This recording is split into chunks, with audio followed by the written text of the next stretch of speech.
Steelers running back Najee Harris had a lot to say this week after their padded practice, and I think it strikes the essence of what the Steelers need to be if they are going to find themselves this season and be the team that we thought they could be in turning things around after starting off 2-2. We'll talk about that, our Week 5 picks, and our final predictions for Steelers versus Ravens. I'm Chris Carter, your host of the Locked On Steelers podcast, joined today by Josh Taylor of KDKA TV and 93.7 The Fan. Let's get into it. You are Locked On Steelers, your daily Pittsburgh Steelers podcast, part of the Locked On Podcast Network, your team every day.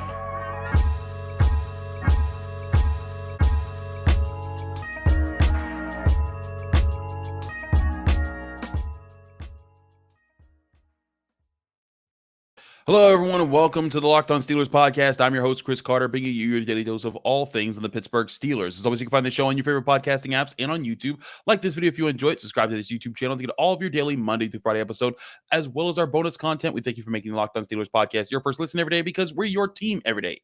And today's episode is brought to you by PrizePicks. This episode being brought to you by PrizePicks. It's the easiest and most exciting way to play daily fantasy sports. Go to prizepicks.com/LockedOnNFL and use code, all lowercase, LockedOnNFL for a first deposit match up to $100. As I said before, we're joined by Josh Taylor, our guy from KDKA TV, 93.7 The Fan. You hear him all over the place. He covers all things Pittsburgh sports.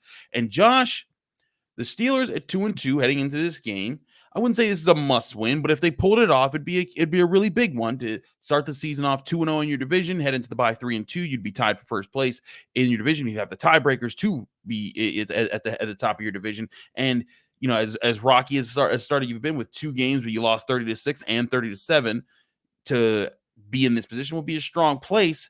But the Steelers, through all of this, I think the biggest thing, even over just winning this game, period, is really also going to be about finding their identity. And identity, we talked all offseason about being the most physical team on the field, dominating the line of scrimmage, or at least winning the line of scrimmage more often than not, on both the offensive and defensive fronts.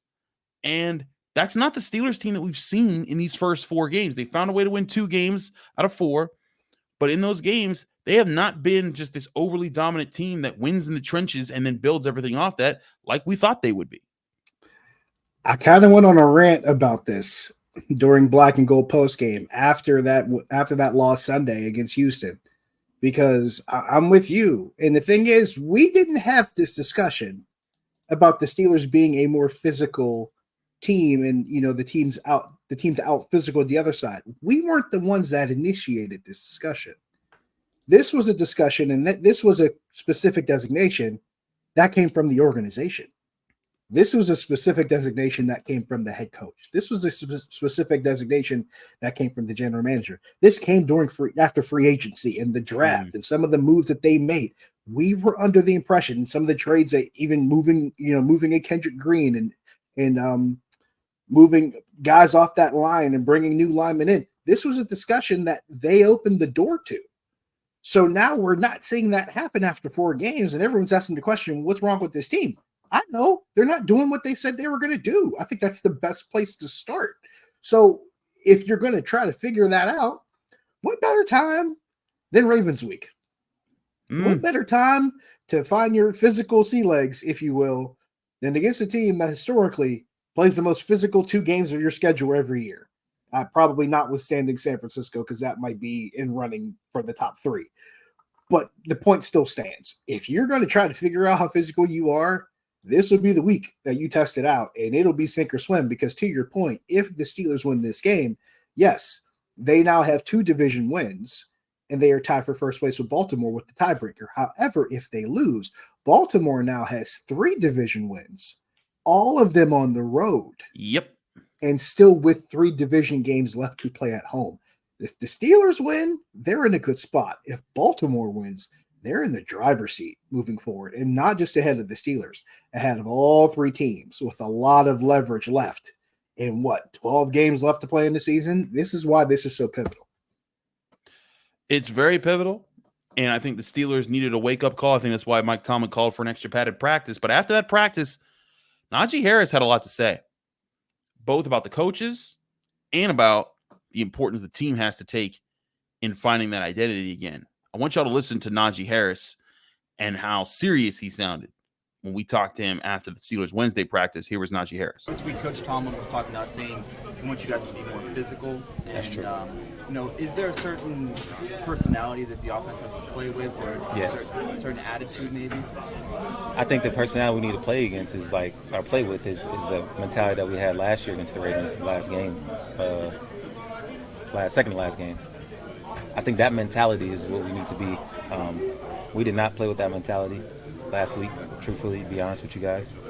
I was frustrated about that too, just looking at film, our mentality as an offense, I didn't look at defense really, but our mentality as an offense wasn't good at all. I know that. I think we all know that, and we all know that we got to get better if we want to be where we want to be at. But we need to be as the mentality that we were last year against the Ravens. And this is a good time to do it. I mean, this is going to be a good defense. They always have a good defense. They always play us really good. They always have a mentality as, you're not going to run against us, neither going to make good plays against us. So, it's going to be a physical game. I think that we all know that too. So this is a good time to get that back. What is that mentality, Najee? What is what mentality? The one you referenced, the one you had against the Ravens last year, collectively. Oh, we was dominating the box. Our whatever was in front of us, we dominated it. We dominated line of scrimmage. We dominated runs. We made plays. That needs to be our football. We have to be a dominant team. Just that's just our mentality. We want to be that. And it just takes time, I guess. Shit. And now following that up real quick here, Josh, that led into this part of the conversation where Najee Harris was talking about the Steelers coaches, and he calls out the media, the public, for their criticisms of the Steelers coaches, especially on the offensive side of the ball. Here's Najee Harris continuing there. I see everybody talking about this coaching stuff, about play calling, but Brett, do y'all know how football works? Coaches only could coach, but we got to execute the plays. We're not trying to point the finger at all. This is not the time to do that either. It keeps being a conversation to be brought up, or not even a conversation brought up, but things that's just talked about so much. It's crazy. We have to execute at the end of the day, no matter who's back there calling the plays. We can't just keep looking at the coaches as an outlet or whatever y'all putting out there as outlets. It's just stupid what y'all doing, really. We can't just keep looking at and pointing fingers. We got to point at ourselves. It's the man in the mirror, really. This is the NFL. Everybody runs the same damn plays. Everybody disguises it differently, but it's just how we gonna play it. And we're not. Truthfully, I think that we're just not playing right with that edge right now, and that's what we need to do better. There's Najee Harris, I think, hitting the nail on the head. Now, I will say this. I am not alleviating Matt Canada from any of their struggles right now. That is not a clear message. Like Matt Canada certainly shares a lot of blame and a lot of things that are going on right now. I still think that his biggest mistake isn't necessarily his play calls. It's how he's trying to get his players to understand his play calls, how to execute them. It is up to him, especially with a young quarterback like Kenny Pickett, to be able to get that message across. That is absolutely part of the challenge right now. But to Najee Harris's point, the Steelers offense isn't executing. As much as people complain, y'all know I watch All 22. I talk about it all the time on this show. There are open receivers. There are open opportunities. There are plays that would be sprung if Kenny Pickett hit the right guy, or if a certain player made a right block at the right time to give Najee Harris or Jalen Warren the lane that would break open a game. There have been plays like that in all four of their games so far this season, especially in the two that they've lost badly. And when I look at that, I see as just an analyst, and I'm like, man, this, we don't know what this offense should look like if people just did the reasonable things that they're supposed to do. Again, we're not talking about Najee Harris breaking 3 tackles to get 50 yards on a play. We're not talking about Kenny Pickett, shrugging off 2, pass rushers and then throwing a 50-yard bomb. We're not talking about George Pickens just making all the one-handed catch. We're just talking about just taking what is designed to be there. And they just haven't. And it's not because teams are seeing it coming, because these guys are wide open and they're not generating an insane pass rush. Kenny Pickett's bailing on pockets too early. He's missing open guys. He's not seeing open guys. And sometimes when he's seeing them, he's not throwing the ball accurately. And he's been off. And I think part of what might have happened here, and again, this goes back to, I think, coaching and preparation and, needing to keep this team in the right direction. And so this does fall on Tomlin too. I think this team saw how well it threw the ball in the preseason and thought, we can be that team. Kenny Pickett can throw the ball over the yard, and we can lead with the pass, follow up with the run, and be that kind of a team. And I think after 4 games, they have been waking up, and they realize that's not us. We may get there someday, but right now we have to get back to the team. And Najee Harris brought it up last year. Ravens, end of the season, when they were fighting to get into the playoffs, they needed to win as many games as they could to give themselves a shot to make the playoffs. They just missed it. But I think the biggest thing there was that team was physical. They weren't physically dominant. They weren't going to dominate every team they faced. But when they came in, you knew it was going to be a dogfight. You knew it was going to be a fight every single play. And right there, that was the identity they had, and they lost it coming into the season. And I think what you're hearing is Najee Harris saying, we have to get back to that. And I think that the team hears it. I think that the coaches hear it. I think the coaches are saying the message. I think the players hear it. And I think that Najee Harris, being the person who's carrying that flag forward, if they hear that and they resonate with that, that could be the factor that turns this into a so-so start to the season into flipping this forward and getting the Steelers on the right track to have a stronger season like we thought they would this year. I want to make sure I clarify something. When I'm pointing over and I'm making gestures toward this man in his direction, because he's saying everything I was planning on saying and maybe a little bit more. So I'm just pointing at him going, yeah, what he said. Exactly, because you're laying it out directly. You are laying it out exactly the way I would want to. I'm glad Najee referenced specifically the Baltimore game at the end of the season last year. Yep. Anybody remember off the top of their head how many yards the Steelers rushed for in that game against Baltimore in the penultimate game last season? Tell us. 198. They ran for 198 yards. I'm going to give Jeff Saturday credit for this from ESPN because he pointed this out, and I didn't even realize it till he said so. He mentioned how the Steelers went 7-2 down the stretch last year. He mentioned how they won those 7 games running the football. And I didn't realize this. 6 of those 7 wins, Chris, they ran for at least 140 yards. The only one they didn't, they ran for 106 against Vegas at Acrisure Stadium. And that game was just so odd on both ends of it. I don't think anybody really cared what the numbers said. Just the fact that they won was enough for everybody that night. And there was so much emotion there because of the death of Franco Harris and everything surrounding it. Absolutely. You kind of just threw the numbers out of the window and you just wanted to see that team win. But those other 6 games, they ran for 140 plus. The defense shut the other team down. They gave up 20 points or less, and they won the turnover margin in 6 of those 7 wins. And in the 7th win, they also held the team to 20 or less and won the turnover margin. But they did exactly what Najee's talking about. They were winning up front on both sides of the ball. That was the thing that they had really emphasized toward the end of the season, especially on offense. And you and I kept talking about it. We were talking about this all last year. What was the thing that they really needed to reestablish? Running the ball, playing defense, and winning the turnover margin. And they did that in the second half of the season last year. And it felt like this season was going to be the year they carried it over and started from scratch that way and kind of see how it pushed forward. And it's the one thing they didn't do. Now, that's the one thing I'll mention. The second thing I'll mention, consider the source of what was just said there. You're talking about a guy whom in college was the number 1 running back on a national championship team in college, who just happened to play for the greatest college football coach of all time. Yes, I said it. I hate saying that because he's in my team's division. I hate saying that because they play against Arkansas, but Nick Saban is the greatest college coach of all time. Najee Harris played for him. Levi Wallace and Minka Fitzpatrick played for him. Could you imagine being those guys playing for Nick Saban on a team that wasn't physical, that wasn't winning up front? You think those guys would hear the end of that? No, probably not.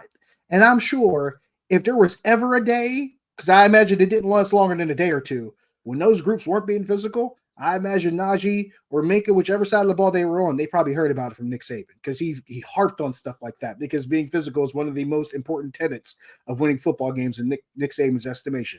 So to hear it come from someone like that, who played for a coach who prides himself on his teams being that way, yeah, that makes complete sense to me, especially considering the fact that that same person we're talking about played on this team last season And they were doing what he thinks they should do now. They were doing it in the second half of last season, and that's why they had the success they had in the second half of last season. It all makes sense to me. But here's why what he says makes even more sense, because he's saying, everybody out here saying all this other stuff, and clearly you don't know how this works. And after he says it, you know what people are doing? Refuting it and telling him that he doesn't know what he's talking about. So clearly you're proving him right by trying to tell him that he doesn't know what he's talking about. But it would be different if we didn't see evidence of it already. If we didn't see evidence of it before, I'd be like, well, no, maybe Najee's talking some wishful thinking here. No. We saw it. We saw the evidence, and we saw it against the very team they're about to play on Sunday. It sounds to me like he's saying, hey, this is what we did last time, and we need to do this again if we're going to beat this team, or else it's going to be another long day. That's how I took it. And if anybody else can say it, I'm going to add a third thing to this. This is the guy who leads the team in yards after contact among running backs. This is the guy who leads the league with the most rushes of 15-plus yards. This is the guy who has had bodies in his face, good, bad, or indifferent, every time he touches the ball. And he's either finding ways to avoid them, run through them, or get hit by them. So if anybody has any kind of credence or any kind of credential to talk about how things need to change, probably that guy. Leave it at that. We have to move forward because we're way behind schedule right now. We got a lot of things to do to talk about this show, but we still got a lot to talk about. We'll get you our Steelers Ravens picks as well as our Week 5 picks here on the Locked On Steelers podcast. Excuse me. I'm your host, Chris Carter, here with Josh Taylor. So stick with us. We still got a lot to just talk about there. But first, we got to talk to you guys about our great sponsors at Bird Dogs. Now, this episode is sponsored by Bird Dogs. Bird Dogs make you look good. They use stretch khaki shorts designed to fit slimmer on you through the thigh and through the leg, giving you a truly sculpted look. They also have Bird Dog pants now that do the exact same thing as Lululemon, but they fit way better. They fit better because they're not made of stiff restricting cotton. The Bird Dogs fix this issue by having cloud knit fabric that looks just like khaki but stretches, so that you get a way slimmer fit even without having to sacrifice movement. Bird Dogs use anti-stink sweat wicking fabric so that it keeps you cool and dry all day long. Go to birddogs.com/LockedOnNFL for a free water. That's birddogs.com/LockedOnNFL for a free water bottle. You won't want to take your Bird Dogs off. We promise you.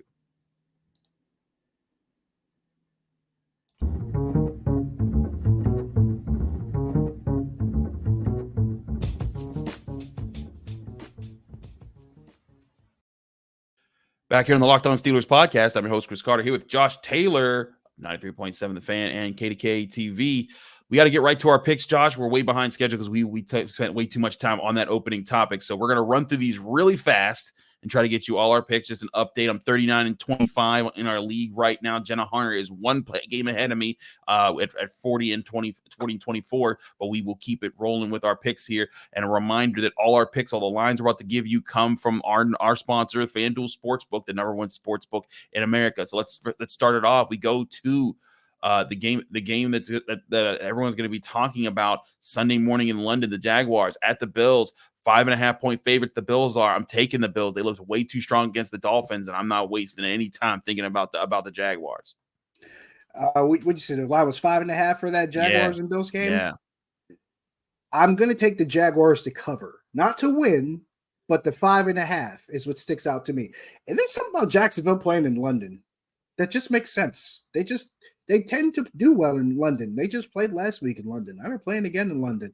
I don't discount that. I think that adjustment will help them. I don't know if it'll help them beat Buffalo because Buffalo is really good. They're one of my top 4 teams in the league right now. But I think being in London could help Jacksonville, and I think at least help them cover the 5.5 but not win outright. 1 o'clock games now. The Falcons host the Texans. The Falcons are 1.5-point favorites, but I'm taking the Texans here. The way that CJ Stroud's been playing, I think will carry over. That'll travel well. The Falcons, they'll try to be more physical, but I think the Texans will come out on top. Same thing. I like what CJ Stroud's doing. Still hasn't thrown an interception yet. He's been clean. They've really looked great on offense, and it gets better every week. I like Houston. The Lions at home are 10-point favorites over the Carolina Panthers. I'll take the Lions to win, but I'll take the Panthers to cover. That's a lot of points in the NFL. Yeah, 10 points. If it was 8, maybe 7 or 8 points, I'd probably say Lions. 10 is a lot to cover, but I'll take the kneecap biters to win, but the Panthers to cover. The Titans on the road against the Colts, but the Titans are the favorites, 2.5 points. FanDuel's giving them. I'm taking the Titans. I actually think that I like this matchup. I thought they responded really well in how they played the Bengals. I think they found something. The Colts, there's going to be a lot of drama there. Anthony Richardson's back. Jonathan Taylor's practicing. Will he play? All that kind of stuff. I think the Titans, they don't have those kind of questions. They're just going to come in and they're going to do their job. I'm one JT and Taylor giving credit to another JT and Taylor. Jonathan Taylor being back, if they give him carries, man, he's going to make an impact in this game. Plus, Indianapolis has this fight in them that I kind of like. So I'm taking the Colts. All right, there you go. New York Giants at the Miami Dolphins. I think this is the largest spread of the weekend because the Dolphins are 11.5-point favorites, and I'm taking the point. I'm taking that and the points. I know that's a very large spread, but the Giants have been terrible. The Dolphins have not. They're gonna put up a lot of points in this one. I'm taking the same number you're taking for two reasons. One, the Dolphins can score, and two, the Giants can't. There you go. Bottom line. Saints at Patriots. The Saints are road dog favorites, or they're road favorites by 1 point. So that's a toss-up game there if you're picking it. So I'm taking the Saints. I think that defense is a little bit more better than the Patriots. I think their offense will figure out a few more things in this game. It's going to be an ugly game, but I think the Saints are going to win. I agree. Saints win ugly. I'll take that one too, even in Foxborough. We go to our 4:00 games here. The Bengals on the road against the Cardinals. Bengals are 3-point favorites in Arizona. I say forget that. Give me the Cardinals. They're playing some inspired football. Josh Dobbs out there balling, one of 3 quarterbacks that have not thrown an interception yet in the NFL. Joe Burrow and the Bengals, they look lost. T. Higgins hurt. I think they're going to be struggling. I think the Cardinals are going to pounce on them and win this home game. I want to see this keep rolling with Josh Dobbs. I don't know how long this route's going to last for him, but I want to see it go a week longer. I want to see the Cardinals win this game. I'm picking Arizona. The Eagles on the road to face the Rams. The Eagles are 4.5-point favorites on the road, and I'll take that. I think the Eagles are still one of the best teams in football. The Rams are going to put up a fight, but I think that the Eagles win just by 5 points or more. Eagles are still one of my favorite rosters in this league. They won a couple games close. That last one they won close. They can go on the road against LA. They're one of the few teams that can match up with LA and give them problems. And for the same reasons you're saying, I think the Eagles can win this game by a touchdown. The Chiefs at the Vikings. Chiefs just 3.5-point favorites against the Viking teams that has struggled a lot this year. I can see a lot of offense happening in this game, but I'm taking the Chiefs, and I think 3.5 points, I'm comfortable with that spread and taking them money-wise too. I am not making the same mistake I made last week when I talked about the points Kansas City was not scoring because they wouldn't score a ton against Chicago. I'm not doing that again. Kansas City's going to cover 3.5. They'll score a bunch. They'll be fine. Kansas City, I'm sorry. I'll never do it again. Broncos at home are 2-point favorites over the Jets. I liked how the Jets played the Chiefs, and I'm going to take them on the road against the Broncos. I know the Broncos just had their comeback win over the Bears, but I like that defense traveling. I think the Jets win the Nathaniel Hackett Bowl on the road. Give me New York. Absolutely. Cowboys at Niners. Niners 3.5-point favorites. This is the game of the week. As soon as the Steelers game is over, I'm trying to write my stories, get my Locked On Steelers show done so I can watch this game at 4. No, I'm sorry. This is the 8:21 game. So this is Sunday Night Football. So I got all time. So this is a Sunday night game. I'm taking the Niners. I'm scared to pick about points because this is going to be a good one. But the Niners, to me, they're the best team in football. I think they're going to prove it. I agree with you. But right now, this game, I'm the Lil Wayne meme. Woo! Because this is going to be good. You're right. Like San Francisco might have the best roster, 1-53 in the league, but the way that the Cowboys are playing, even without their best corner, if they do what they've been doing, they can make this a field goal game. So I think the Cowboys cover this, but still losing Santa Clara. The Packers on Monday Night Football at the Raiders. The Raiders are 1-point favorites at home, so this is a pick'em game. I'm going to take the Packers and Jordan Love. I think they've been very up and down, but I think this game they're a little more up. The Raiders not convinced that they're going to be as much together. I think the Packers and their offense get it done this game. I agree with you. The Packers have been up and down, but when they're up, they're good. Have we seen the Raiders up yet? I don't think we have. I mean, like other than Devontae Adams, have we really seen the Raiders up? Not really. Give me the Packers. Absolutely. We got a lot more to discuss here. Steelers-Ravens picks coming up, as well as what we see as the biggest keys for the Steelers in that game. Stick with us. We still got a lot to discuss on your Pittsburgh Steelers versus the Baltimore Ravens, 1 o'clock Sunday. But first, before we get into any of that, I want to remind you this episode is brought to you by PrizePicks. PrizePicks is the most fun you can have, winning up to 25 times your money during football season. All you have to do is pick 2 or more players, pick more or less on their projected stats, and place your entry, and therefore you are into with your chance to win money. PrizePicks is the fun new daily fantasy game that everyone needs to start playing right now. If you're big into fantasy sports, this is a way to get your daily fix by selecting individual player projections, making a simple decision whether they'll get more or less of a set number of yards, touchdowns, sacks, tackles, whatever the stat is, just say more or less, and you have a chance to win money. And it's easy. Just pick 2 to 6 players. I think you have a beat on their day in fantasy, say more or less on their stats, and you can win up to 25 times your money. This isn't you competing against thousands of people, see who gets the best roster or who has the best lineup or who's going to get the most right. All you're doing is just trying to see, hey, can you beat PrizePicks and their projections? And with the PrizePicks reboot policy, your entry stay in play even if one of your players gets injured. For NFL games and college football top 25 matchups, if you have a player who exits the game in the first half and does not return in the second, that player is rebooted. PrizePicks is the only daily fantasy sports platform with that kind of injury insurance. PrizePicks also offers weekly promotions that can lead to big payouts like Taco Tuesday, where each Tuesday, PrizePicks discounts select player projections up 25% to provide even more value. PrizePicks includes the NFL, NBA, MLB, NHL, college sports, and so much more. Download the PrizePicks app today or go to PrizePicks.com to sign up and play daily fantasy sports. Go to PrizePicks.com/LockedOnNFL and use code LockedOnNFL for a first deposit match up to $100. That's PrizePicks.com/LockedOnNFL. Use code LockedOnNFL for a first deposit match up to $100.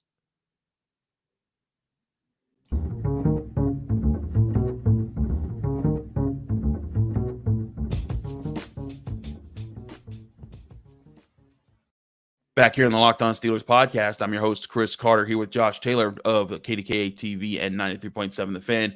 Josh, let's get right into this matchup here, Steelers-Ravens. One of the biggest things that I think the Ravens have going for them right now is their defense hasn't had to worry too much about its production the way the Steelers have had. The Steelers have had to win with splash plays to kind of make things happen. The Ravens, though, they have the number 1 pass defense when it comes to yards allowed per attempt. They have the number 7 defense in yards allowed per rush, and they've been able to put it together. And that's certainly something to be impressed by with the way that they've played this game. But I'll say this too. I wonder how much of what they've had is based off of the teams they played. Now, they played the Texans like the Steelers have played the Texans, certainly, and they whooped on the Texans. But that was also the Texans' first game of the season when they were figuring out who they were. They were able to squeak by a Bengals team that has looked struggling this year. They lost to a Colts team with Gardner Minshew, and they beat up on a Browns team with a backup quarterback. And that's not to discredit anything that they've done. But I look at those, and I think, man, maybe that defense – maybe they've benefited from some situational things right now, and the Steelers might be able to make a dent here. What's your take on how the Steelers match up with the Ravens and what might be the biggest advantage or disadvantage that's going to factor into this game? The game you pointed to is the game I think the Steelers need to point to and to figure out how to win against Baltimore. You got to look at that Indianapolis game with Gardner Minshew, because you'd like to think in theory that the Steelers offense could have a shot as far as just, man for man, quarterback for quarterback. You'd like to think you have as much of a chance with Kenny Pickett as you would with the Gardner Minshew. And I'm a Minshew mania guy, long live the air raid. But still, it comes down to how well you can at least keep Baltimore in bay. And the one thing I'll give the Colts credit for, they made it a point, even when they didn't always score, they still made it a point to move the ball down the field. They extended drives. They chipped time away off the clock. So they didn't let Baltimore really get a hold of the ball and physically wear them down. And the Colts did a lot. They did a lot with it. Like I said, they couldn't really finish the job scoring because after a while, you just knew the game plan was, okay, get in the field goal range, see if you can get 3 and kind of come back and reset. But that might be the kind of game the Steelers have to play in this one.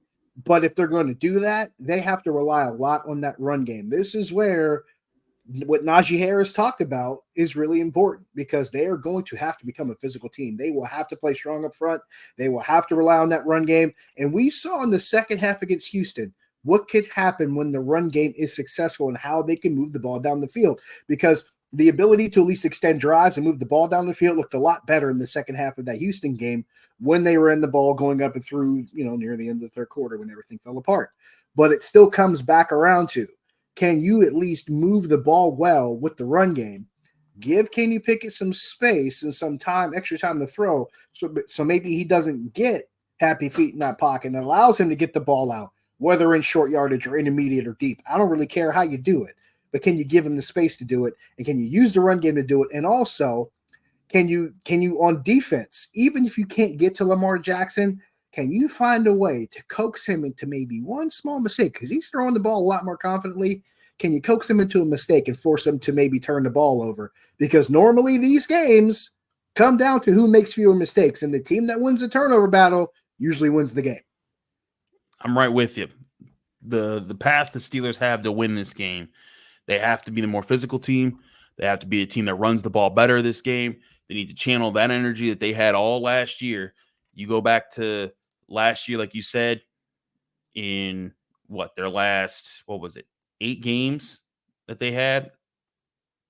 I'm sorry, 9 games. That in the last 9 games that they had, they rushed for over 100 yards in 8 of them.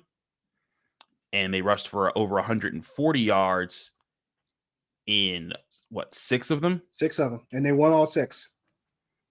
That has to be the thing here, because in all their games, they ran for over 100 yards in their last 2 performances, but they have not topped 140 yards in any of their games this season. If they're going to win this game, Najee Harris and the run game have to come to play. That includes Jaylen Warren. That includes this offensive line. They need to get going. That's going to be huge for this Steelers team. I think that's going to be a big factor here. With that being said, Josh, give us your prediction. What do you see what do you see being the turning point of this game, and what's your final score prediction for this game? The turning point of this game will be really who's in the starting lineups, because now, and this is something I talked about earlier in the week, this is the opportunity now for this team. They're almost thrust into having to live up to what they said they were going to be. You got Broderick Jones on the offensive line now. You got Darnell Washington starting to tight end. Keeanu Benton's about to get himself a good number of snaps again, because those numbers are starting to go back up. You're going to have to plug those guys in, and you got to have a bunch of guys working together to do your jobs to become a more physical team. I think they can win this game if they do that. Do I feel like they actually win it? God, I don't know. It could be a field goal game. Most of these games are one possession.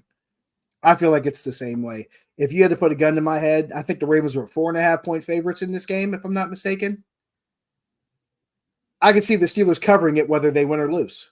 I could see it still being a game that close that the Steelers cover the 4.5. Whether or not they win, but I see them at least covering the 4.5. Do you have a final score prediction? Oh, you're gonna make me do this. Okay, final score prediction. I am. That's what I asked you for. I know. Steelers are going to have to rely on a lot of field goals and some stops to get through this one. I will say Steelers 22, Ravens 19. Steelers 22, Ravens 19. That's a very close, tight score. Very fitting of AFC North football. It's usually how they turn out. They're somewhere in that, high teens to low 20s, and it's a one possession game. That's how it shakes out. I agree that it's going to be a close game, a one-score game. I think the biggest thing that you see with the Steelers right now is that they have this channel part of their game where they need to be more physical. I think that they get that. I think that they channel that. I think that they find it, and it pushes this game to a really close point, and it makes this game very competitive. And I think this game comes down to a final possession where they're going to need Kenny Pickett to drive them down the field. But that's where I think that they stall. I think that the Ravens stay on top in this one and will win 23-17. I think the Steelers find some of the that edge that Naji Harris is talking about. They'll not be happy about it because they won't get the win. But I do think that I think that the things that they get in this, and they'll go into the bye week. They'll most likely get Deontay Johnson back after the bye week, Pat Freiermuth short after that, and then Cam Hayward a few weeks after that as well. But I think that this could be a big point for the Steelers. If they win this game, I think it's a huge turning point for the team potentially. But if they can just find that identity in this game, even if they lose in a close one, the Ravens are a tough team. They always are tough. These games flip back and forth all the time between these two. But I think the biggest thing is if they find that identity, it'll be a good sign for the season and maybe a turning point for the Steelers to turn things around when they come out of the bye week. we'll see how that plays out. Low 20s, high teens. I see you. Exactly. I see That's you. what I'm going for here. He's Josh Taylor of 93.7 The Fan and KDK TV. Josh, let people know they can find you, follow you, and get more of your work. KDK TV, CBS Pittsburgh, KDKA.com. I will be there this upcoming Friday night. I will be there Saturday night. And then Sunday, 93.7 The Fan, black and gold post game. I will be hosting the post game show after this game.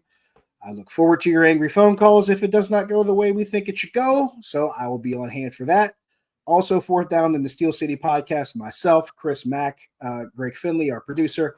You can check that out on the Odyssey app, just like the Locked On Steelers podcast. And you can check us out on YouTube on the 93.7 The Fan page, just like the Locked On Steelers podcast. So when you get done watching here, go watch us over there. Why not? Absolutely. Thanks again for joining us, Josh, here in the Locked On Steelers podcast. Check him out everywhere that he's at. He does amazing work. Ask Josh Taylor HD for him on Twitter. You can find me, Chris Carter, on Twitter and Instagram at Carter Critiques. Also on TikTok, by the way. I posted a recent Instagram and TikTok video for y'all to check out. I saw that Matt Canada Birder video. I saw it. I like it. I'm going to try and see if I can convert that over to YouTube as well so y'all can see the whole thing here. But bottom line, the whole Matt Canada burner account thing, it's ridiculous. I'll break it down for you. I didn't want to do it in the whole show here. It's a lot of time, but I'll have a breakdown coming here. But again, you can find me on Twitter, Instagram, and TikTok at Carter Critiques. You can read my work at the Pittsburgh Post-Gazette, post-gazette.com. My partner, Noah Hiles, is killing the beat right now by breaking all the stories on Pitt football. Check those out at post-gazette.com. And you can find me here on the Locked On Steelers podcast, Monday through Friday, covering your Pittsburgh Steelers. We're your team every day. So check us out every day. We'll also try to have that bonus content out, talk about the Matt Canada burner account for Saturday. Thanks again for tuning in. We'll be back Sunday night giving you my recap and response to the Steelers game against the Baltimore Ravens. Stick here right on the Locked On Steelers podcast.